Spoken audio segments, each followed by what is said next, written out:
Hey Grilla family, Pitmaster Shane D here. Today we're going to talk about no wrap ribs, give you the tips you need to make the easiest and tastiest ribs you've ever had with the least amount of effort. Okay, so let's start by talking about the different types of ribs that are available to you.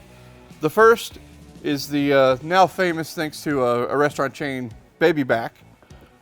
We have our spare ribs, which then get cut down into what's called St. Louis style ribs.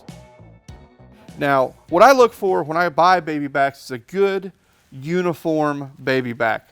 You know, these are pretty even, you know, across the entire rib on the thickness. All I've got to do is Silverskin these guys. And that's really optional. It requires a spreading knife or a little butter knife. You kind of hold up the rib. It's going to arch. You're going to find the bone where it's arching. You can do this closer to one side or the other. I like the middle. And right along that arch, you're going to take your knife and you're just going to work right in beside it. And once you get a little finger hole in there, to keep working through till I get completely to one side. And now you kind of have this strap, right? Guess what you can do with it? Boom. That's gone. So once you got them like this, it's time to set them aside and get them ready to be seasoned. Okay, so our next rib is a little more difficult. It's the almighty St. Louis spare rib or just spare rib. You've got this flap of skin right here, and I just come along and fillet that strip off, okay? I just get rid of all the extra stuff that's just hanging there. There's going to be one bone in particular in this rack of ribs that's going to be a little longer, and it's going to pop up a little bit. You can literally feel it. It sticks up a little higher than the rest of the rib. That's what you're aiming for. You want to find that bone, and what I do, I'll use a square edge like my cutting board or a pan. I find that bone, I lightly just give myself kind of a visual line of where I want to cut, and then I come back with a heavier knife, a butcher's knife, a breaking knife. Just set your knife right on it and just bear down through it, okay? Just work it back and forth. It'll get through there, and then come back and do the same thing. We'll just muscle through. There we go, snapped all the way through.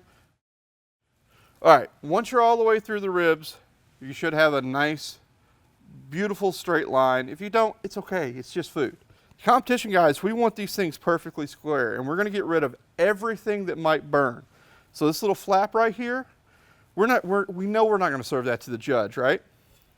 So we're gonna come in, I find the last bone on that I like, and I cut that off. Now I don't throw this away. This is a fantastically good piece of meat to eat. So it goes in the save pile. You end up looking something like this when you're done. Now it's time to Silverskin them.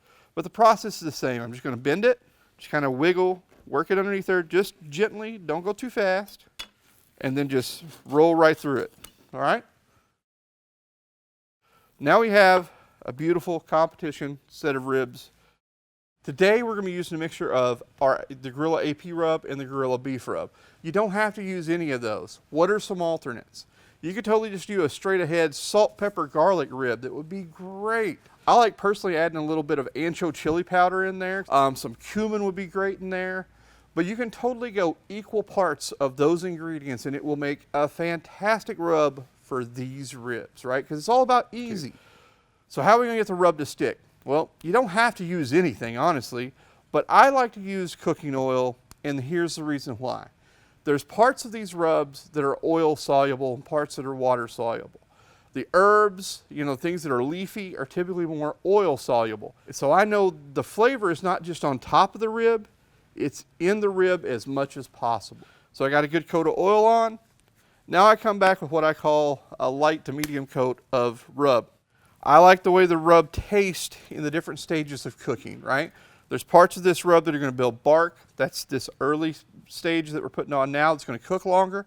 But I want to taste some of that herbiness and some of the sweetness that I don't want to burn away, right? So that's why I re-season toward the end. And like I said, we're going to alternate layers. Layer 1, AP. Layer 2, beef. My advice is to set these aside for a good 20 minutes. Let that rub really get in there. before you put them on the grill. Set that grill at 250 to 275, and they're gonna take about, given the thickness of these ribs, right about 4 hours. Open it up. I like to favor toward the middle. I don't want the ribs to hang off, so I'm gonna put these parallel with the rack, okay? You're gonna hang out in there again for 4 hours, roughly. We're gonna come in about once an hour. I like to spritz with a little bit of apple cider vinegar, and when I spritz, it also gives me an excuse to re-season just a little bit. We're gonna hit it with a beef rub, wait an hour, spritz it, hit it with some AP rub. You get the idea, until they're done in 4 hours. Okay, so our ribs are just about done. We're gonna do one of our last check-ins on them, and you can see they're looking fantastic. Got a lot of great char to them. The rubs really breaking down nicely. We've been hitting them with the apple cider vinegar. So we're just gonna mist them one more time. And we're gonna hit them with a little bit of AP, and they'll be just about done in about another 45 minutes. All right, so you can see the benefit of layering our rub. I mean, it's right here. This amazing bark. Okay, so the secret to cutting ribs, you either stand it up and you just go right in between those bones like that, or you lay it down on this backside and you can totally see the bones.